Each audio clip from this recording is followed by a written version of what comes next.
DreAllDay.com. You are now tuned into the show where you learn the discipline to show up day after day, to do the work, the confidence to put yourself out there boldly and authentically, and the mental toughness to continue showing up, doing the work, putting yourself out there even when the success you've expected to achieve has yet to be achieved. And on top of all this, you get a huge dose of personal initiative. That is the go-getter energy that moves any one of us, including yourself, to go and make things happen instead of waiting for things to happen. And then we put all this together into a series of frameworks, approaches, insights, strategies, and techniques underneath the umbrella of one unifying philosophy that is called Work on Your Game. My name is Dre Baldwin, also known as Dre All Day, and welcome to the show. And today's topic is, you need to know people in all of these areas. And this is, I'm not speaking metaphorically here. I'm going to literally give you this in a 3-part series starting here today. This is a concept that I have been talking about going back several years, but I never did a full series on it explaining the what and the why behind it. So actually I have explained the what. I haven't really explained the why behind it. So that's what we're going to do here today and tomorrow and the next day in this series, and the importance of these people who I'm going to name. So as I had recently mentioned something in this direction a few days ago on one of my live streams, I knew I need to do a full series on the subject. And this is going to be a list of the areas of life in which you should always know at least one person who is plugged in, who is on the inside, and has a depth of knowledge and information on the subject. Now, how do you know someone has a depth of knowledge and information on the subject? It is not because they went to school and studied the subject. Wrong answer. That is not the way you know anyone knows anything. A lot of people with degrees on subjects in which they don't know shit. They are actively working professionally in that space, and they are actively doing things in the space. Like, they are professionally making a living from working in that area. So you need to know someone in each of the areas that I'm about to lay out, because it is inevitable at some point you will need their help. And these are not in any particular order. So if I happen to mention the industry that you're in, is not because it is lower on the totem pole than any industry that has been mentioned before. Let's get into it. Point number 1. Today's topic, once again, is that you should and you must. That's what we're going to call this. You must know people in all of these areas. Area number 1, the medical space. You need to know someone in the medical space. Why? Because you are alive and you are a human being, which means at some point you or someone close to you is going to have a medical question or a medical need or a medical crisis or a medical challenge. All right, that is guaranteed to happen. You are going to have this happen. And when it happens, you need to know someone who understands not just the medicine itself. They don't even need to know the medicine, but they should know how the industry works, how doctors and nurses operate, what hospitals do, maybe understand something about, let's say, insurance programs, and they can at least point you in the right direction for your medical issue, maybe a little bit better than you just going on Google. Even if the person you know is, for example, a brain surgeon and your problem is with your knees, they would at least know more from being inside the industry than you know from being on the outside of the industry. You may need to go get an x-ray or an MRI. If you ask your friend, a brain surgeon, they can at least tell you how it works and what you're expecting to have to pay and where you should go and who's the best place to go for it. Maybe you don't need it at all. They may be able to point you in the right direction just because they know the inside of the industry.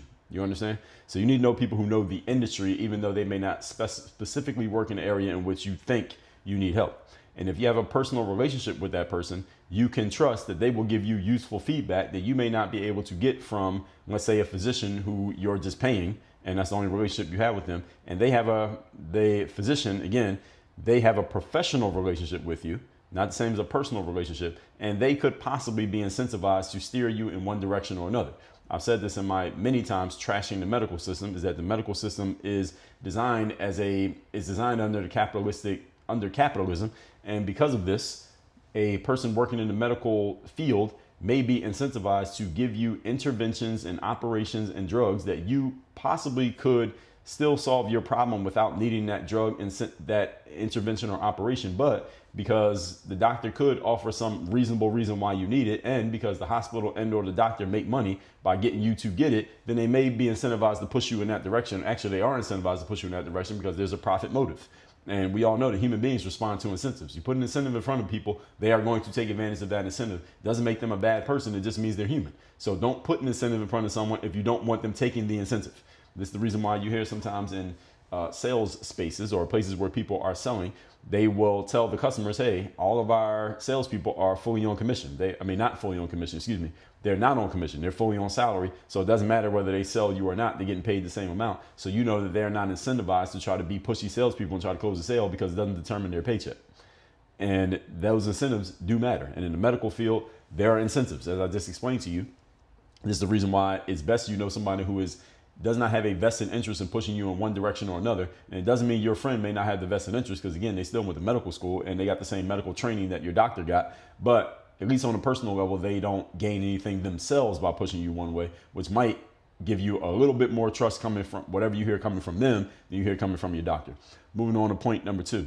Today's topic, once again, is you should know someone in every one of these spaces. And actually, one more thing on point number 1 before we get into point number 2 is that just because you know someone, in the medical space and you may have a medical need does not necessarily mean you're going to follow what they say. It's just something that you need to know. And as I get further into my points here, I'm going to offer you a caveat to what I just told you on point number 1. Point number 2 is people in the legal space. And when I say the legal space, I mean people who work in the legal space on the private side. Because there's a public sector of the legal space and there's a private sector of the legal space. I'm talking about the private sector. Here, I'm referring to lawyers who work for citizens. So people who are just attorneys. So this could be criminal defense, a lawyer who can file a lawsuit on your behalf. In life, it is inevitable that you will face a legal situation. All right. Almost everything you do in life is a legal situation. You may not look at it as one, but there's a lot of legal situations that you face and you may not even realize what they are. Every time you sign up for a website and you check a box that says, I agree to the terms and conditions, you are entering a legal situation. Every time a company sends you an email that says, hey, we've updated our terms and conditions, and we're just sending you this email to let you know here are the changes to our policy that we're undergoing. I've gotten emails from like 3 different companies in the last week saying something just like this. And generally, what do we do with those emails? We generally ignore them, right? Every time you buy or lease a car, every time you lease an apartment, anytime you sign your name to any type of documentation, you are entering into a legally binding situation. You are entering a legal agreement when you check a box that says, I agree to the terms and conditions. That situation may or may not land you in court one day, but it is still a legal situation nonetheless. I'm saying all that to help you understand you're always entering legal situations. You don't even realize that you're doing it. Those terms and conditions, those agreements, guess who writes those? Lawyers. All right, they write those. That's why they're so long. That's why they're so boring, and is the reason why you don't want to read them.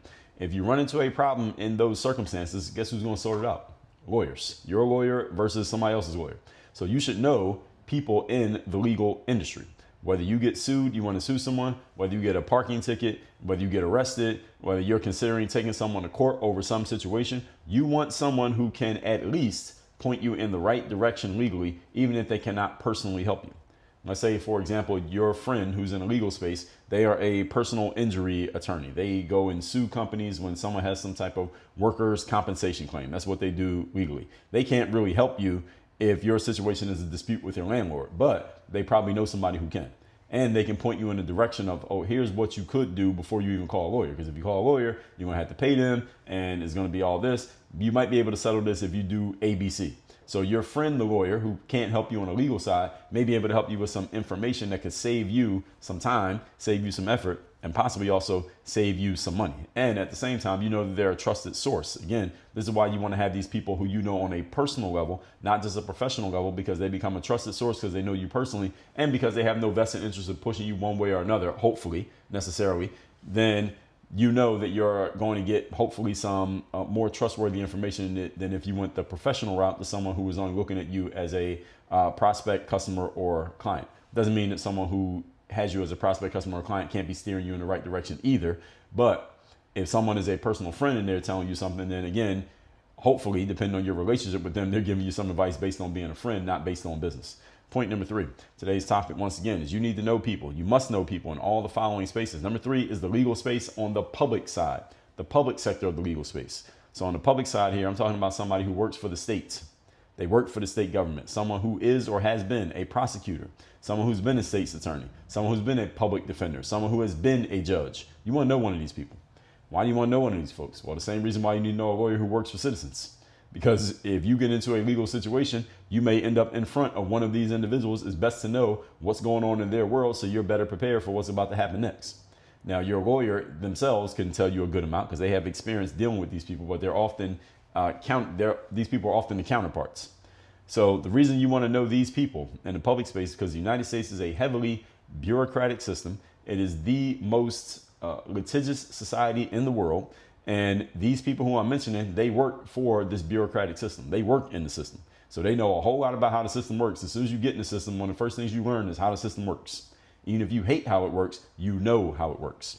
So while you may not want to end up in the system or dealing with the system, most of us do not, you are still subject to the system. So it doesn't hurt you to have a positive relationship with someone who knows what's going on in there and can help explain to you how and why things work in a certain way, and or they can help you navigate any circumstance in which you find yourself involved in that system in some way. All the people I've mentioned so far in this series, and again, it's going to be a 3-part series, and everybody else who I will mention can also tell you what is possible and what is not possible in certain circumstances and why. This will probably save you, again, a lot of mental anguish. I have had many situations where I've talked to lawyers and I'm telling them what the situation is. And in my mind, I'm thinking, well, maybe we can do this, this, and this. But then when you get to having a conversation with a lawyer, they tell you what you actually can do and what you actually can't do and how things would actually work. If you were to do this, then this is probably going to happen. If you do that, then that's probably going to happen. And it's good to know just people in general, even if they don't work in one of these spaces, who just have experience in certain areas in which you don't have experience. I was talking to a friend of mine about firearms, and she was saying, well, hey, even if you were to do this, that, and the third based on this situation, you may end up still, even if you were in the right, for example, you may end up getting arrested. You may have to appear in front of a judge. You may need to go get yourself a lawyer. So you got to think about all these things when you're in a situation rather than just thinking, well, you're just going to do this just because you could. And again, this is a person who doesn't work in a specific industry, but they know things that I don't know about certain things. So you want to know people who know stuff outside of your realms of expertise, because eventually, inevitably in life, you are going to run into a situation in which that expertise will be useful for you, and it will either work for you or is going to work against you, what you know or what you don't know, respectively. So that's why you want to know people in these different spaces. And again, we're just getting started here because some of these same spaces are going to come up further into the conversation as we talk more about these here today, based on other industries that I'm going to point out. So recapping today, part 1 of our what will be a 3-part series of you need to know people in all of these areas. Number 1 is the medical space. You're eventually going to run into a medical situation. You're a living, breathing human being. You're going to run into a medical situation in which you may want to go through the medical system and you may not, but you should know somebody who's in the system so you have an idea of what you can do, what you can't do, what's possible and what's not, and maybe push you in the right direction.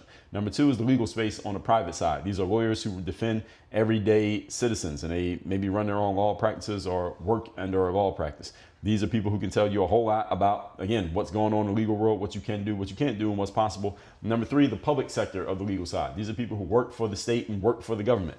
The government is a highly bureaucratic system, is a very litigious system. You should know how things are working on the inside and know somebody who knows how things work on the inside. So again, just as I said in the other 2 points, they can give you insight as to what's possible versus what's not. All that said, tomorrow we're going to get into part 2 of this series. Between now and then, go to workonyourgameuniversity.com so you can get your expertise documented on paper and working for you so that you become one of these trusted sources for other people in your space, because people will probably need something that you're offering based on your experience at some point in their lives as well.